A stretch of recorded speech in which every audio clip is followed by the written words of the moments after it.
Ano ba yan? Pagkain ng aso, pagkain ng tao.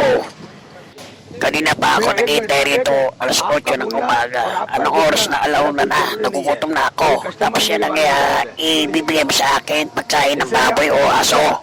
Ano ba restaurant to? Turo-turo o baboy-baboyan? Ano ba tingin mo sa akin? Tao o hayop? Ba't ganyan ang pagkain nyo rito? Galing pa akong Pilipinas tapos ganyan ang ayain mo. Hindi ko alam yung sinasabi mo kasi Tagalog ako. Pero sana pakiayos naman. Ginawa nyo akong hayop eh. Nasaan na yung order ko? Gusto ko yung nung hain na pantao hindi yung panghayop. Ba't nakatago yung mga tao dyan sa likod mo? Makagaling sa kubeta yung iba dyan o kaya nangulangot. O kaya nagtutuli. Daliri ang ginamit. Oy, huwag kayo sumingit. Kanina pa ako rito. Dito kayo sa likod ko.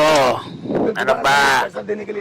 Hoy kuya, ako muna unahin mo, kanina pa ako rito. Porket gwapo, yun ang inauna mo, bakla ka ba? Kuya, napansin ko ba't wala kayo lamesa? Yung luto mo parang tae, hindi ko alam kung pagkain ba yan o pagkain ng baboy, o pagkain ng aso, pagkain ng pato, pagkain ng itik.